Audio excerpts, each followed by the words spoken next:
Hello, and welcome to the inaugural episode of the Expanse Abridged Podcast. So in this, I'm going to run through all the Expanse books, chapter by chapter, and discuss them as we go through. It's going to be ideally for someone who wants to learn about the Expanse, but doesn't have the time to commit to the books, or someone who's read the books and kind of wants someone to guide them through it again, as if you were first reading it. So for that, there won't be spoilers going forward. I may hint on the foreshadowing, but I won't spoil anything. I guess it's also people that I make listen to it, because it's my first podcast, apart from one I did at uni. So yeah, that's the plan really. We're going to go through the books that by that. So I thought for this first episode, we'll cover what the Expanse is, what you've got to look forward to. So for that, the Expanse it's set in space, so a few hundred years in the future, and humanity's kind of colonised, or in the process of colonising, the rest of the universe. So in this, you've still got the dangers of space, and it's a very dangerous place to be, with lots of things that can go wrong, but people are kind of getting to grips with it, and there's civilization out there. So this is taken from Reddit, and it's the universe at the start of the book series. So you've got the main two factions, well, I'd say the main three actually, are the United Nations, who control Earth, and a few little asteroid belts. So a few little asteroids. You've got the Martian Congressional Republic.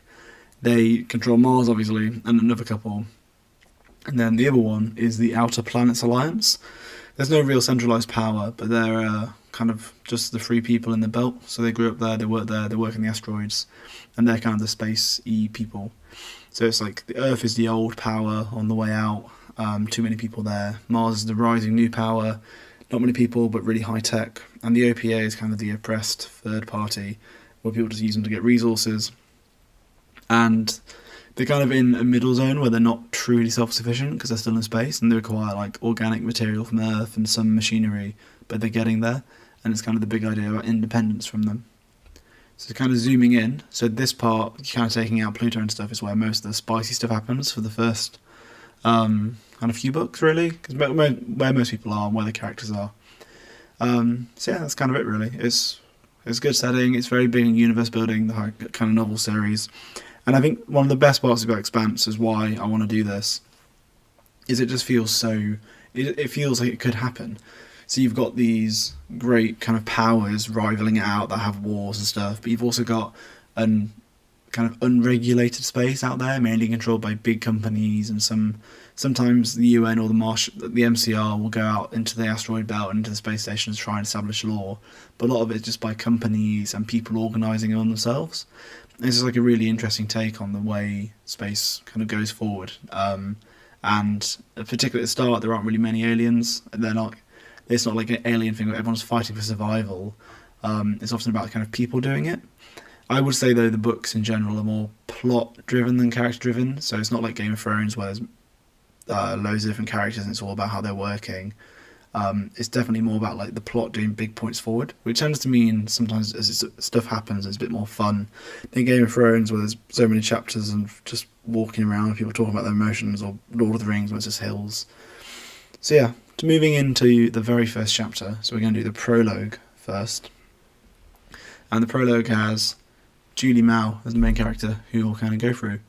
So yeah, I think that's kind of covered everything. I would say before we get going, the main thing that has kind of prompted me to do this is the Alt Shift X podcast that does Game of Thrones Abridged. I listened to it during lockdown, I really enjoyed it, and I wanted to kind of give my own crack on something that I've read the series through twice. I really enjoy it. I think there's some really good merits to it, and I think it's always worth talking about. So yeah, going through the prologue. Open. The scopuli has been taken 8 days ago, and Julie Mao is stuck in a locker. She's been there for 8 days, spent the first 2 floating about in a fetal position, just kind of buoying about in the air, and she's pissed herself. And she has a warm, itchy wetness. Lovely 3 words in the second paragraph of this novel. She couldn't make a noise, because people that took the ship, if she did, they'd shoot her. She sat there and she's listening to the spaceship. She can hear the boots walking on metal decking, she can hear suits being pulled off hooks and all these people moving around, but she's trapped in a locker or locked up. She hadn't even drank anything for a few days until eventually she finds a spaceship nearby, which she takes a drink from, and she has warm, loamy water. Loamy is a great word, it means sandy, I learnt that. Then she's the best thing she's ever tasted after a few days not having anything, and she wants to vomit because it tastes so bad. Then she pisses herself again, but this time into a spacesuit. And she's just kind of, enjoying herself, floating about in piss. After day 4, on the 4th day, so the ship's been taken, she's been boiling about for 8 days, but on day 4, she's going mental, she's hungry, she's starving, she's thirsty, and she realises she can hear all her previous shipmates being beaten and tortured by the people that could be attacked. She's sat there, she's thinking, right, I need to get out, because she's going to kind of starve and stuff. And then she swallows, works up a tongue to get some saliva, and then as she hears people outside, she's about to start shouting, and she hears Dave, her big friend Dave, big boy Dave, who's the mechanic. He likes all cartoons and jokes, and she hears him begging, and then she hears him begging, a meaty thud as something was thrown inside, and the airlock closes. Then she hears people going away, and she stays quiet. Before they'd been attacked, they'd scrubbed the ship, because you learn the idea is Julie is a member of the OPA, who are terrorists, freedom fighters. Depends on your perspective, like Robin Hood, really. And they'd burned all the data, going to play innocent and be like, "Oh no, what's happening?" But the attackers came on and they beat the shit out of everybody and walked in like they owned the place.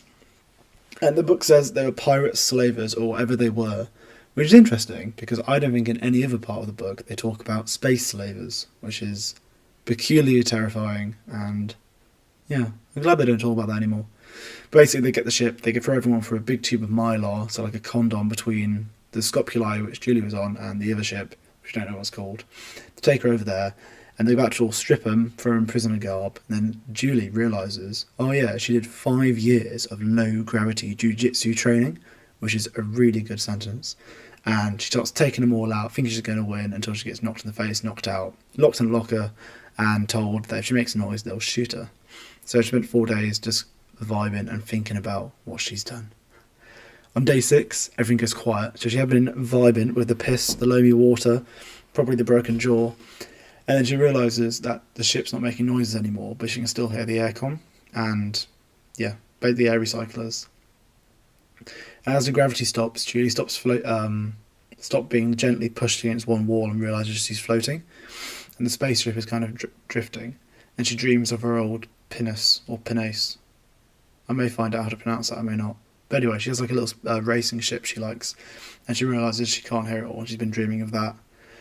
With the driving on, but the ship still had power, she's like, oh fuck, have they left me? And she spends an entire day waiting and listening. I think by this point she's enjoying the pissy, vomity, sweaty thing. Then she realises, shit, she needs to find out, even if it means an airlock, but it's better than nothing. She has no water, she's going to die anyway. So she sucks on a plastic tab to get some saliva going, which is I'd never thought of that, but that's quite clever.